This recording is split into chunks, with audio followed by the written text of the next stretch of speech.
From NJ.com and the Star Ledger, welcome to the Rutgers Rant, your one-stop podcast for the Scarlet Knights, with your hosts Steve Politti and Rutgers insiders Brian Fonseca and Pat Lenny. Let's start shopping. All right, welcome back to the Rant. Politti here, Lenny, Fonseca, both here. Special edition of the Rant, fellas. We're going to wrap up the 2022-23 season for Rutgers Athletics. We're also going to talk about Cliff Omoruyi coming back, the big news that happened last week, saving next season's basketball season. We'll talk about the flurry of Florida football recruitments. Good news for Greg Schiano. We'll talk about one angry Big Ten football anonymous coach who is making everyone getting feisty here in June as well. But first, it's that time of year when we do the year in review. And my sense, I did not look this up. My sense as we planned this podcast was that this year certainly wasn't as good as the previous two. Pat, you have done the digging and have the data to support my sense. Indeed, Steve-O. Indeed. It was a rather lackluster year, both for teams and individuals, in terms of qualifying for the NCAAs and then performing well at the NCAAs. So my quick dig includes 7 wrestlers qualified for the NCAAs, which was a lot, matched a good number for the wrestling team, 2 track and field athletes, and then 1 diver, Julia Vittorioso. So that gives us 10 individual qualifiers. Okay. And for team sports, men's soccer, women's soccer, and rowing, which finished 15th overall at nationals, which will give them a little bit of a spring boost, I think, when you tally in that rowing, finishing 15th overall at nationals, which was pretty good showing for them. So 3 out of 24 teams? What is it? Well, if you break it down by individual versus team. Gotcha. Okay. It's a different number. Fonseca, where does that put Rutgers in the grand national scheme of things? So it's not great. The thing is, last year, the Directors Cup, which is like the thing Learfield does to calculate how good each athletic department did in all of its sports, Rutgers had a program record finish, 48th. It's never been as good as last year. This year, they're about to have the second worst in program history if things are going to continue at this pace. So they did an update on April 20th, right? There's still sports to go, but as Pat mentioned, none of those sports that are counting, baseball, softball, men's and women's lacrosse, none of them made the tournament, which is not going to help much. But they're currently at 136th. They were 48th last year. 136th? Yes. Okay. That is the second worst, on pace to be the second worst. They were 158th in 2011, which is, I don't know what the hell happened in 2011, but that is a horrible number. So again, maybe the spring sports salvaged them somehow, maybe rowing, but it's a pretty big fall from grace to go from the best of all time to the second worst. All right, 136. Well, that's our show, folks. Thanks for listening. Whose idea was this? It's terrible. Your fault, Lanny. Yeah. All right. So look, it happens. It's not Rutgers. This is not like Greg Schiano's famous quote he uses all the time. It's not a constant upward trajectory. There are certainly peaks and valleys when you're building something. Maybe not totally unexpected. So what we're going to do here, we each went through and picked our best team, best athlete, biggest story, something to talk about, our highlights for the year. Sort of an unofficial draft. I don't know whoever got in here first picked the teams. So I might have had some advantages, although I see that you guys picked some pretty good ones too. All right, let's start with teams. Fonseca, I think you picked what probably most people would agree was the team of the year for Rutgers. Who is it? Yeah, I think men's soccer pretty clearly is the best team. They became the only men's team to win a Big Ten tournament at Rutgers. They broke a 7-year drought of making the NCAA tournament. They almost won. I believe they won the regular season. I should know this actually, but I think they won the regular season too. They might have done the double, or if they didn't, they were in the top 3. I'm not entirely sure. But the point is they had a great year. We're going to touch on this later. He's probably going to be my athlete of the year, but MD Myers was the Big Ten player of the year, which is a pretty big deal. Jim McElderry had a huge year, and I really hope I pronounced his name right, because off the top of the head, I'm not sure if I said it wrong or not. We had it down. I had it in a file. I had it like the phonetic spelling in a file. And it's, I think you got it right, though. McElderry. No, it's I apologize, Jim. I really do, because not McElderry. Then it's McElderry. McElderry. best team at Rutgers, and I can't pronounce the poor guy's name, but he deserves better than this. Best hair, best flow, best lettuce at Rutgers as well. Yeah, sure. I don't know if he cut his hair. I haven't seen him in a few months, but anyway, I think that's pretty clearly the best team at Rutgers, and a return to winning tradition for a program that was really successful for Rutgers a couple of decades ago. Pat, you made the case for a different team. Who is it? Made a case for track and field, not because of an overall overwhelming success, but a trajectory that's pointing in the right direction.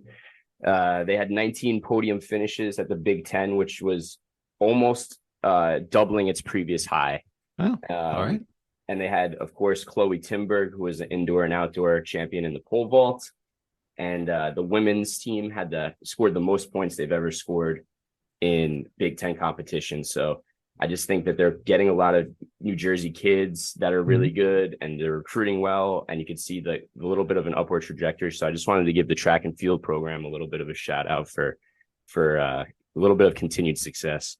All right, I'm not thinking outside the box for this one. I'm going with men's basketball, and I know that it viewed as a disappointment. And I see Fonseca's eyebrows rise on the Zoom call when I said that, and I get it. NIT was not the standard, not the expectation, the late season collapse notwithstanding. But I think the fact that they were a national story for much of the year, upset the number one team. We're still talking about them in the spring. They're a product of they're victim of their own success. They've raised the bar really high. People were expecting something. I think it's pretty clear that most people agree. They got snubbed on Selection Sunday. That is, whether that's their fault or not, certainly you can make a strong case they should have been in the field.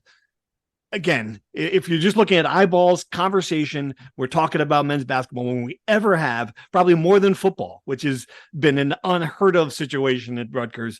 I think that they are still the dominant team now, and I'm going to give them the nod here for best team, or most certainly the best team of the year. All right, best athlete. Lanny, what you got? You go first this time. I went with someone who is just an absolute program standard and been doing it for a lot of years. Megan McClelland of women's soccer. She was the goalie. Great choice. Has career numbers that are through the charts. Second most in NCAA history in minutes, and 49 shutouts in 102 games. Obviously, women's soccer has been one of the best teams at Rutgers, and Megan McClelland was a big reason why. She just was picked up in the pro league. So I think she's done a great job, not only at Rutgers, but will be the next big alum representing Rutgers as well on the national stage. Fonseca? I mentioned MD Byers from men's soccer, Big Ten Player of the Year. Pat mentioned Chloe Timberg, who just repeated as the Big Ten outdoor pole vault champion. I guess I'll go with Ryan Lasko, who finished his great career at Rutgers baseball. He's probably going to get drafted. I would not be surprised. I would actually be surprised if he doesn't get drafted. He's been one of the big reasons why Rutgers baseball has taken the jump back to relevancy in the past couple of years. I'll give it to Ryan Lasko. Now, I thought about going with Cam Spencer just to see, again, this time to see if Fonseca's the eyebrows will explode off his forehead if I did that. You can make a case for Cliff as well. Certainly, Cliff was, one of the best players and the best centers in the Big Ten. I'm going to go outside the box though, and I like this one because we're not going to do not a lot of football athletes are going to get a nod here. I'm going to go with the future. I think Sam Brown, a guy we forgot about, a guy who was a dominant running back before he got hurt, is one of the reasons, maybe the biggest reason, if you're looking for the trajectory of that football team to go up next year. It's because of him. It's because of his running ability. I think it's just a shame that he had his best game against Indiana. Rutgers finally found something last year, and he got hurt. Again, certainly, you guys have stolen a lot of good choices here for the best athlete, but I'm going to give the nod to Sam. All right, biggest story of the year. This is obviously open to interpretation. Fonseca, I think you've got the correct answer. So why don't you go first? I think it was that Sunday in January. Rutgers beats Ohio State in overtime, just epic fashion. Mwat Mag, who's the breakout player, has a breakout game with a game-winning three. The place goes nuts. They go to the locker room, and then Ace frickin' Bailey, the highest-ranked recruit in program history, decides, all right, I'm gonna come here now. This is gonna be the day. And then news breaks of that within an hour. Now Rutgers has a top 5 recruiting class in the country, and it's giving them a pretty good shot at another top 5 player in Dylan Harper. So really, that's indisputably the best day Rutgers has had, not only this year, but probably in maybe this century, really. I mean, it's definitely up there. Obviously there's Louisville in football and there's a bunch of other dates. I'm being a bit exaggerating here, but I think it's definitely up there. It's a moment that I think if he signs, Rutgers fans won't forget. No, and certainly would. And if he does, and if Dylan Harper does come, that would just make that by far the biggest story of the year. I mean, obviously, and a national story as well. So we'll wait for that in July. We'll talk about him a little bit more in a minute. All right, Pat, who was your choice for this one? Right now, it's blank in my script. I got a blank. I got a blank because I've gone back and forth with like 3 different ones. So I'm just gonna lay them all out, and you tell me which one. All right. Okay. My first thought was Shiano has now brought in coaches that are his guys that could change the trajectory of the football team. Sure. That's a good one. I think that's probably what I'm going to go. I'm not even going to give you the other 2. I think that's the one. Firing Sean Gleason doesn't have to be a good story. Firing Sean Gleason was a huge story. And I thought bringing in Shiraka was such a great hire, and everything I've seen and talked to him about has just been so positive. I think he's just the right guy for the job. So I'm going to start with, instead of going with the negative of firing Gleason, we're going to go with the hiring of Kirk Shiraka as an offensive coordinator who can really get it done at Rutgers. All right, I'm going to go with NIL as the biggest story at Rutgers because it is the biggest story in college sports, period.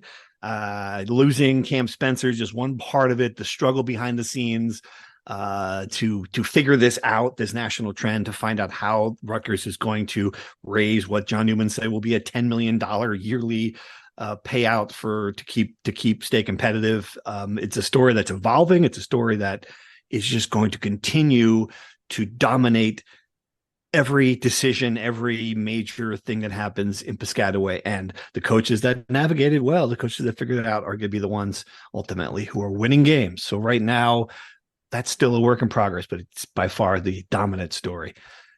All right. So do we want to do a 2023-24 prediction? We all left it blank on our script. Believe it or not, folks, we have a script for this show. What do you got? Anyone want to go stab something for next year here? How about following in that NIL conversation that Rutgers Athletic Department comes up with something bigger than what has been brought to the surface to this point? Ooh. They have the new agreement with the big company. Let's see the athletic department maybe pouring some money into NIL and focusing on NIL. How about that? That's quite. Do we have a little side bet on that one maybe for predictions? Yeah. All right. Pretty bold. Okay.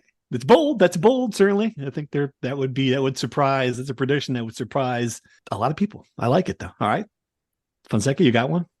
I'll go Dylan Harper commits to Rutgers in July and that they both sign in November, and 2024-25 becomes the most anticipated season maybe in Rutgers athletics history.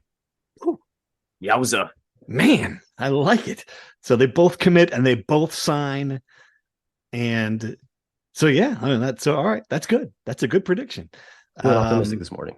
I like it. All right. I will predict that the football team will narrowly miss qualifying for a bowl this year, and there'll be lots of discussions about the direction of where that's going. So that's going to be my prediction. Nothing to the outside the box here, but I think that's probably going to be the main storyline this fall. How long you been doing this, Steve? Oh, yeah. 25 years. What? Sounds like such a yearly prediction. Someone realistic. Something realistic. You've listened to my picks every week here, Pat. You're just figuring this out. There's an approach to this. All right, good stuff. That was fun. There's our year in review. Good job, guys. I think good cap. I'm sure we'll get some emails from people who say we didn't cover something, but I think that sums it up. Not the greatest year ever, but given the past 2 before this one, I think most fans would probably let it slide. All right. Let's talk about some stuff in the news. The biggest item that Cliff is back. Not a surprise, but certainly, my goodness, something that needed to happen, Brian. I mean, they could not go into next season without their center. What's your sense that what happened behind the scenes that got this done? I wouldn't call it a surprise, but I do think it was a bit tight. I do think Cliff was legitimately considering the NBA and professional opportunities. I think that's ultimately where he wants to be. And it hits a tough decision, right? Because he's starting to get up there in age and he's entering his 4th college year. And as we know, the younger you are, the more valuable you are to these teams. But ultimately, yeah, he picked Rutgers, and Rutgers should thank their lucky stars every day. Because if he didn't come back, my goodness, that center depth would be very, very scary. They still have some work to do. They're probably going to add a backup big. And once they do that, they'll have a decent rotation of 3 guys with Cliff, whoever they get, and Antoine Woolfolk. But yeah, Cliff is the big piece. He played 30-something minutes a game last year. He'll do it again. I think he has a chance of being, looking at the Big Ten big man landscape at a glance, he has a chance of being one of, if not the best centers in the Big Ten, if he can learn to make a shot within 4 feet of the basket without dunking. And I don't say that snarkily. I'm saying it's the truth, right? That was probably his biggest. That is absolutely. It sounds like I'm being a jerk. I'm not. I really think that's like the one thing that's missing for him to becoming really, really dominant. So if he could figure that out, it'd be a big piece. I know he wants to develop other aspects of his game for his professional aspirations, shooting outside, dribbling, maybe bringing the ball up the court. But I think for Rutgers purposes, if he could become a guy who can finish decently well around the rim, they have a really good foundation for a team that can finish in the upper half of the Big Ten. But obviously, that's a pretty big if that he's going to have to answer himself. All right, but this looks like, let's put that in perspective. This could be, for all of our losing our over Cam Spencer leaving. This is still the core of an NCAA tournament team. If you have the best center in the Big Ten, or one of the 2 best centers in the Big Ten, if Mawat Mag comes back healthy, if Paul Mulcahy, we haven't talked about this yet. Every question we have for our insider questions was, well, what about Mulcahy? We don't have an official answer, but we just have to assume he's coming back, right?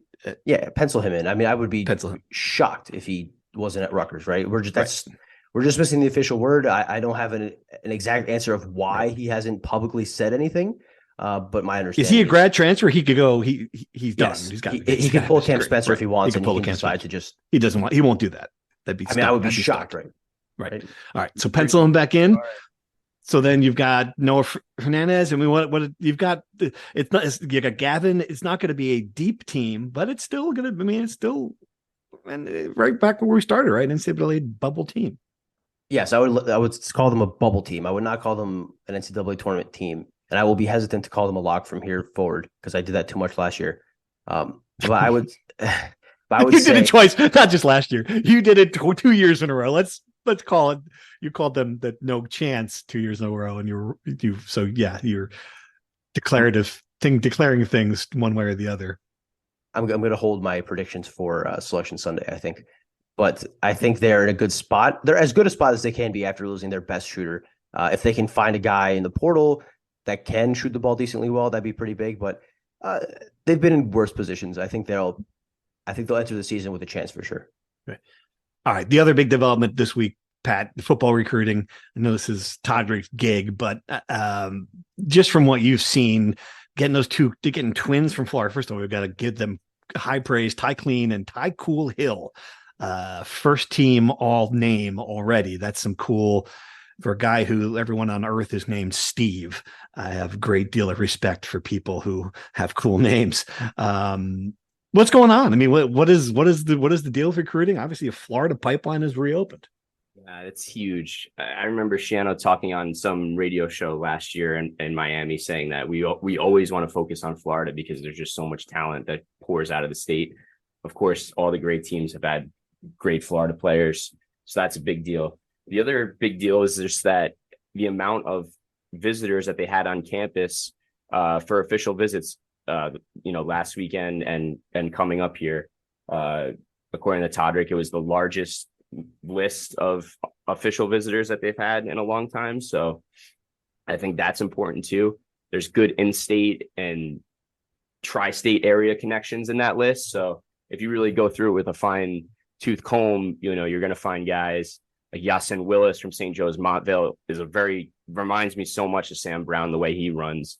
And then, of course, just to circle back to the Florida commits, they also got Raynor Adams, an offensive tackle out of Florida as well. So you got Ty Clean and Ty Cool Hill, Lumen, defensive ends, and Raynor Adams, an offensive tackle out of Florida too. So I think a lot to digest in the recruiting game, but they just cracked the top 25 in the composite. So everything seems to be trending in the right direction from that perspective. Sixth in the Big Ten, correct? Is that what I also read? That's Yeah. right. So if you're in the top half in the Big Ten, even at this stage, and I get it, it's early, decommits are going to be a thing for the rest of time. But one thing you'll say, I mean, Greg has not lost a lot of play. Once he gets the commitments, they're pretty good at keeping them for the most part. That is true. That is definitely true. And that's what he always says. We're recruiting guys that want to be Rutgers guys first and foremost. And I think that is a part of the reason why they don't lose them in the end, really. I think there's something fascinating. Just I get the sense that the way he's navigating what's going on in out there in the world with the NIL seems to be pretty smart. And he's never going to give the roadmap for how he's doing it. But I mean, overall, obviously, this is still a relationships game. He has stability on the staff, but some staff turnover and some of those guys are recruiting pretty well. So there's no question about it. Yeah. And I'd love to see the roadmap to his NIL plan, because he's making lemonade out of lemons. Let's put it that way. Right?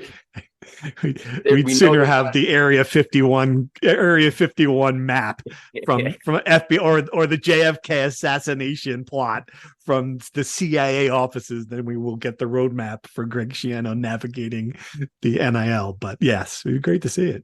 Well, think about it from this perspective, Steve. You were on the story that Schiano said they only needed $1 million to be competitive. Remember, that was only a year ago. Well, I think he said six figures. I think I don't know if he wanted the actual number, but it was not just one million that he millions. Okay. Billion, million, could be a billion. I mean, $1 million here, $1 million there. Before you know, you're talking about a lot of money, right? So there you go.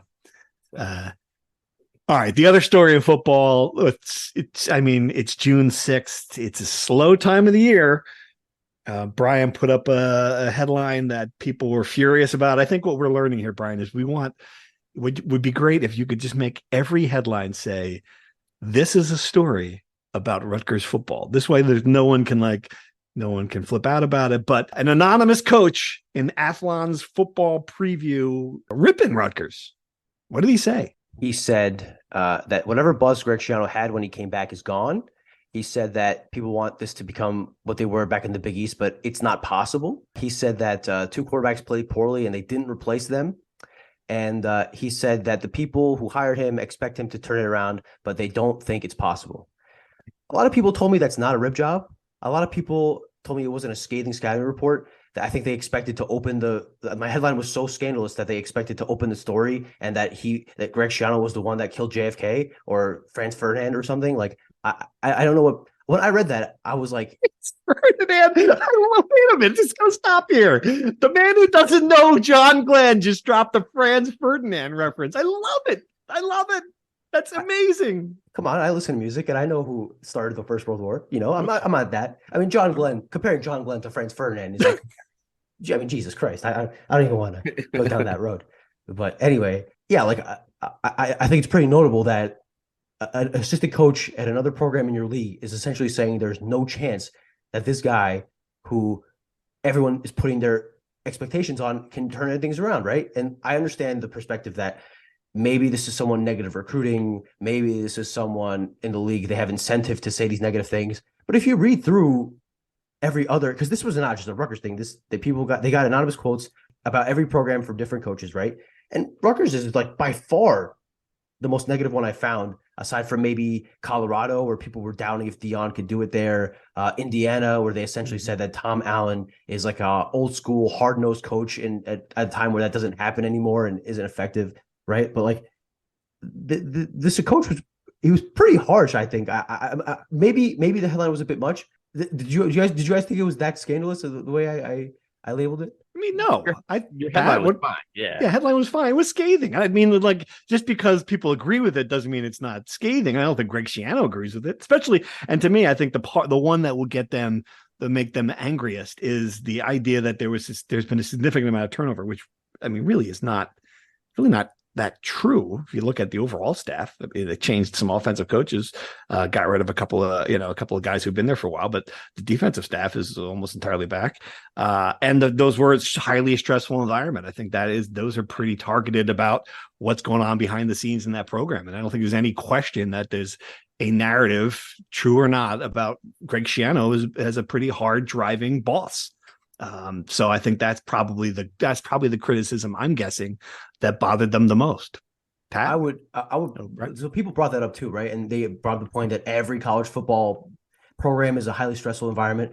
To which my argument is, if someone is bringing that up, that works at a college football program, would that not imply that it's an extra stressful environment? More than the usual program, right? Absolutely. I think that's what's going over people's heads, right? So if every program is highly stressful, imagine how highly stressful one is that another coach has to mention it.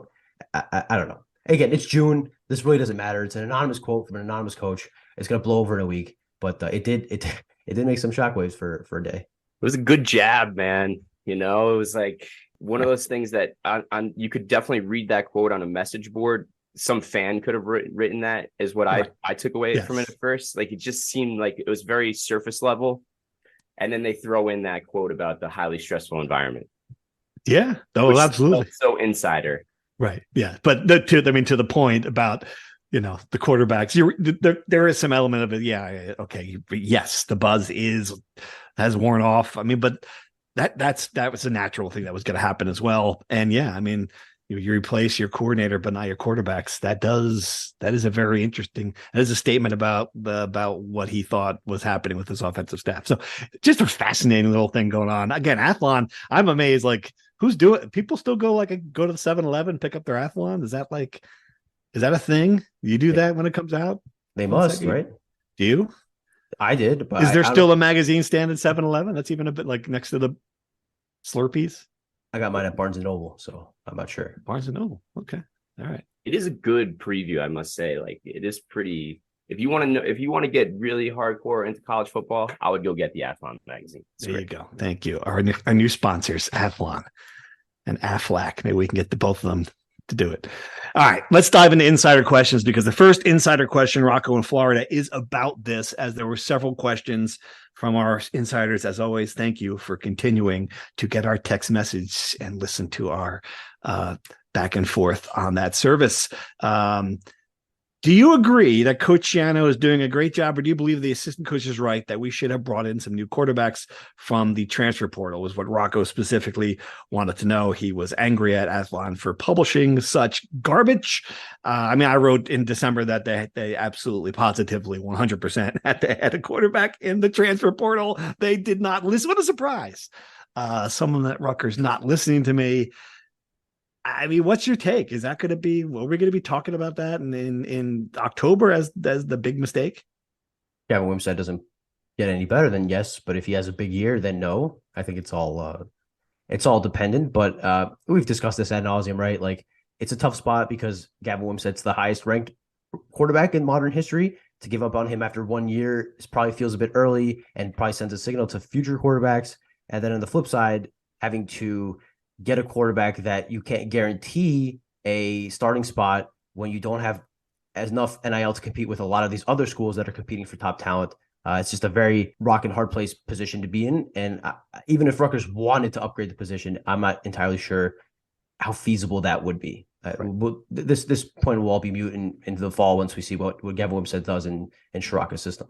Yeah. And I think my problem is Gavin Wimsatt, yes, even if he does take the next big step up, there's not much behind him, Pat. I guess that's where he was hurt last year, and we saw that. That was a big issue, and you're right. Maybe a depth piece would have been a nice addition, but they feel confident in Evan Simon as a legitimate contender for the starting job. So you're right. What we saw maybe isn't translating what is being said. Yeah. All right, another question about this specific angry, not scathing, whatever we want to call it. The anonymous assistant coach has the Schiano nostalgia of the early 2000s worn off? And do you guys think anything less than a mediocre bowl game is a big failure this year? I'm a huge Schiano supporter, but I'm a realistic fan. Anything less than that is a failure. And to me, that his seat will be very hot at the end of the year. So it's interesting. Obviously is it necessary for this team to go 6-6 for his seat not to be hot? What do you guys think? I think when you have so much returning on defense and you are maybe, if you look back to last year without the injuries, they probably could have been in the mix for 6-6.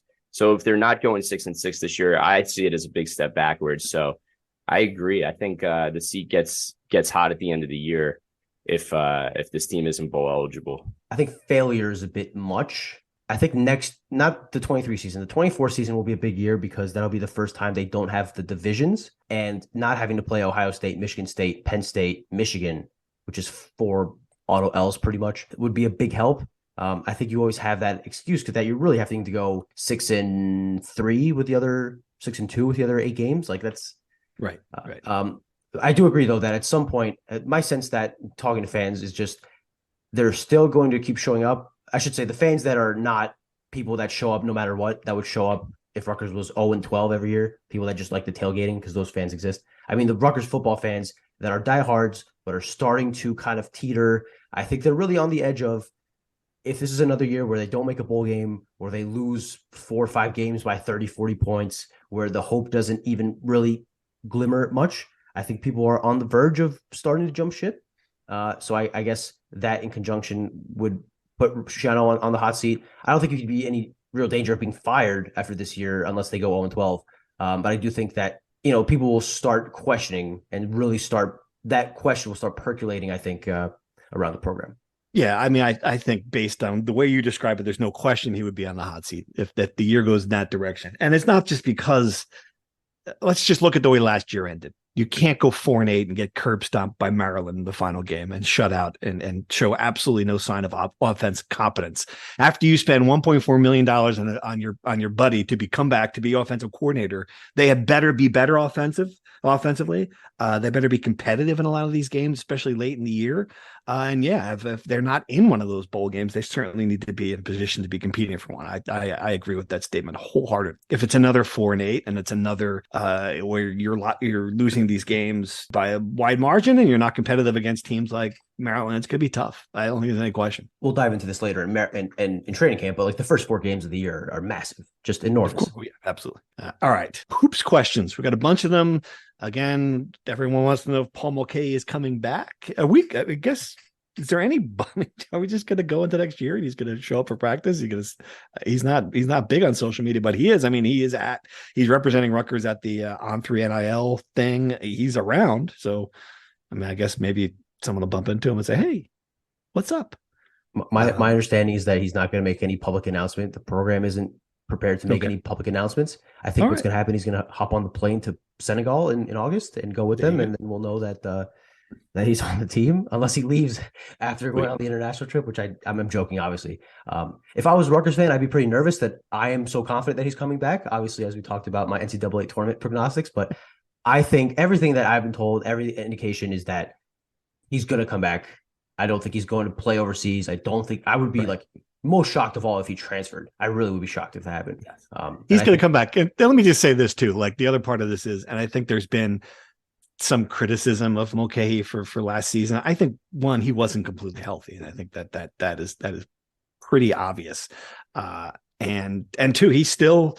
I mean, when he plays at a high level, he is still the most important player on that team. And I to dismiss a 5th-year starter who has put this team in the postseason every year he's been here. I mean, that is every bit as big as Cliff coming back, I think, and is important for them to make the tournament as well. So let's not forget that part of it. It's huge because Cam left, so they need depth at guard.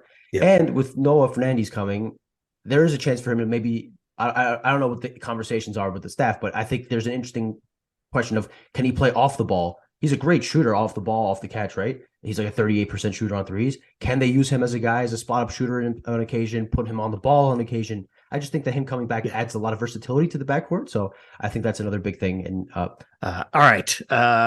This is the other basketball question. A lot of the scheduling details are coming out, and something else that we have screamed about on this podcast doesn't appear to be coming true. Is the schedule going to improve, Brian? You've got some intel about them playing, or even Steve Peichel brought it up in his little video with Jerry Recco the other day about playing a game in Brooklyn. Do we have any idea what that's going to be?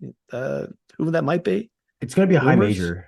It's going to be a high major. I don't have any teams for you. It's going to be a high major.